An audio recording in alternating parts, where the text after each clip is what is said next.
Geneva is a multilateral station, and therefore the engagements here were not largely on a bilateral basis, but but more engagement with the institutions that fall within the multilateral framework. So one of the key aspects is that Kenya, being a member of the Human Rights Council, and also bearing in mind that we are going to chair the session, because there's a rotational chair during the month of May to June. We shall be chairing that session. It was important that we as Kenya come in to give a status report on where Kenya's situation is on matters of human rights, and what we intend to do in making sure that our profile remains respectable and in consonance with the fundamental principles of human rights. So I believe this we did. I gave the official Kenya government statement, and this was a high-profile session, which was chaired by the President of the General Assembly, Mr. Young. Then it was also attended by the Secretary General of the United Nations, Antonio Guterres. So it was definitely a very high-level session, and I believe we gave a good account of Kenya's position on matters of human rights. The other thing that I would want to point out, which is very significant, is that we also exchanged notes with the High Commissioner for Human Rights. This is Mr. Volker Turk. And this is very significant because Kenya has been identified as one of the centers that will have a multi-country setup on matters of human rights. So it will be a country and multi-country human rights center. So that means, in simple words, that Kenya will also be the center where matters of human rights of certain countries within the region will also be supervised or looked into. Okay. Now that is a significant development. I say so because there has been the criticism that we always get that Kenya's human rights record is extremely bad. But the fact that the United Nations wants to increase its presence, and the High Commissioner for Human Rights was very happy that Kenya is going to take up this role, indicates that there is high respect for Kenya's positions and liberties, which are anchored in the Constitution 2010. And I'll give a very simple example. For instance, this week alone, there were people in Nairobi demonstrating, and the subject matter is about Uganda at the end of the day, or something in Kampala. But they're actually demonstrating in Nairobi and not in Kampala, where the subject matter is. So that speaks volumes to Kenya's liberties, because they did their demonstration, they moved into the streets, they even issued their press conference, but they were not ready to go and do it in Kampala. So that should tell you something about Kenya's standing on such such matters. And this is what we have been saying over time, that Kenya is a home to many efforts to bring peace in the region. There's the historical aspect, and even now people come, speak. It's the hub for the media, international media in the region. And we also know that the United Nations is consolidating and growing its programs and presence in Nairobi. So this is very significant for us. I also met with the Director General of the Global Fund, the CEO of the Global Fund, Mr. Sands. He gave us a very clear picture that the Global Health Fund is under threat in terms of resource mobilization capacity. In the previous cycle, they had raised about $18 billion. They believe that that is the target they want to maintain. But he cautioned that we have to be wary that the mood in certain capitals, particularly Washington, which is a big funder, a big contributor to the Global Fund. They contribute close to a third of the resources within the Global Fund, may not be as forthcoming as they have been in the past.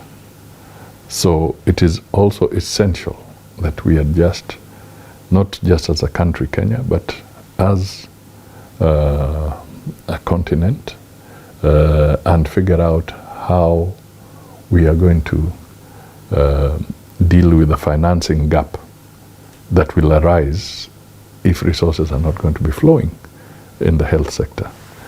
And now this brings to question the whole debate we have been having in Kenya. Universal health care. It has been taken as a joke in certain circumstances. Some have looked at it as a punitive engagement between the government of Kenya and the people. But here is a situation where the government of Kenya is now going to be vindicated. That unless the message that is coming from the international arena is that, hey, you guys take care of your own health programs. They are not going to be underwritten by donors or partners anymore. And therefore, we now must look at it as Kenyans, that what was being seen as maybe not being popular should now be taken even more seriously, because it was not about being popular, it was about safeguarding the health of the Kenyan people. Now there's a vacuum that is emerging from the international arena. Countries, governments must find ways of dealing with the health programs of their own citizens. So the universal health care now must shift from the angle at which it was being seen by people to now be seen as a serious life-saving program for the people of Kenya. Nobody is going to take care of Kenyans other than ourselves. And we now must look at this, clean up the areas that maybe have implementation problems, but it is absolutely essential now and in the future that we program ourselves and raise resources to deal with the health challenge. Okay, I could give you examples. There are almost 1.3 million Kenyans who get support from partners on matters of health, particularly in areas like HIV and ARVs. But these are some of the areas that have been targeted in this financial adjustment that is taking place globally.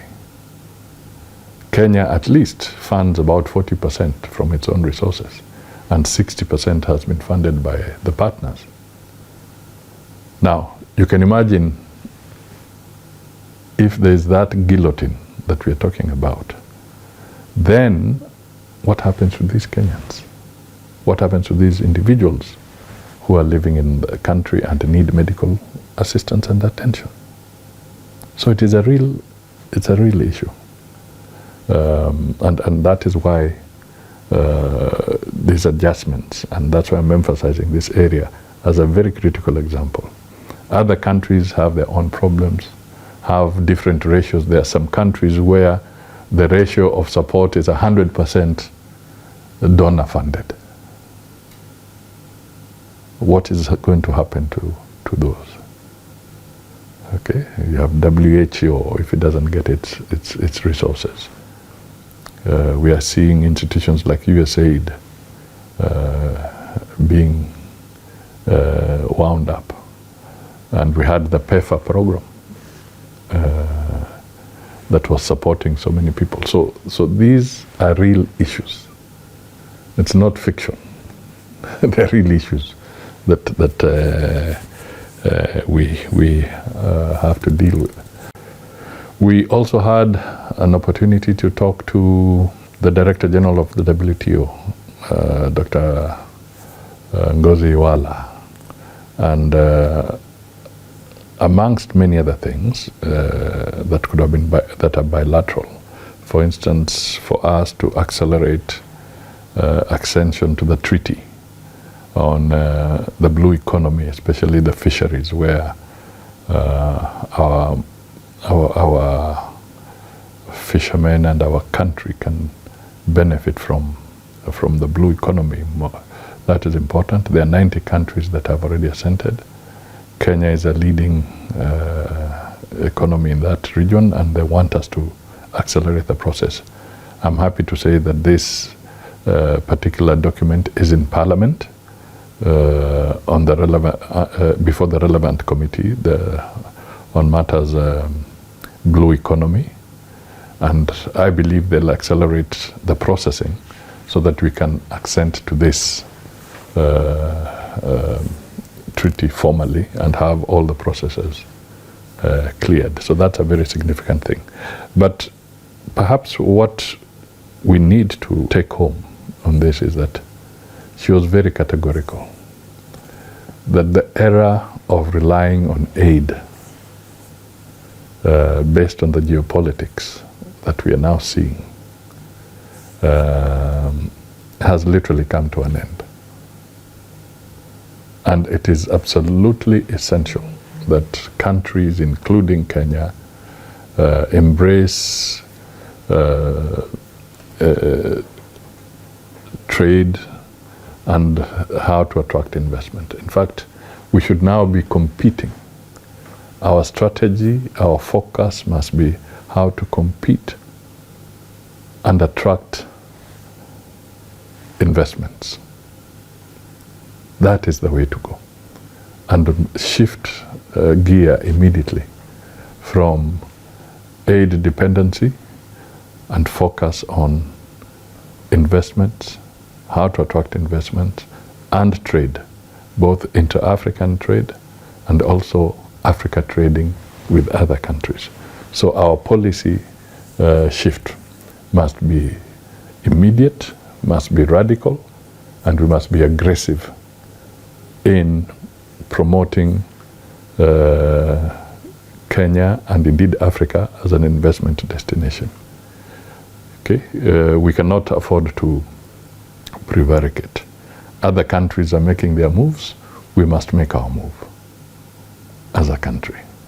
Parliament must be quick in decision making in this agenda. The county governments must be quick. The national government as the executive must be quick. And we must now embrace a stronger partnership with our private sector across the board, whether in agricultural sector, whether in manufacturing, whether in finance. We must work as a team and very, very fast, because everybody is going to scramble for these investors. You know, in those days, in the colonial days, they used to say the scramble for Africa. Everybody wanted a piece of Africa. But now it's our turn as Africa to scramble for investment, globally and even within the continent. I also had an opportunity to meet Mr. Filippo Grande. This is the High Commissioner for Refugees, and he has a lot of good words to speak, particularly on Kenya's Shirika plan. This is the plan that helps to integrate refugees into the productive process in the areas where they have been given refuge over the years. And in Kenya, we specifically focus on Dadaab and Kakuma. And today, Kenya has got close to 700,000 refugees.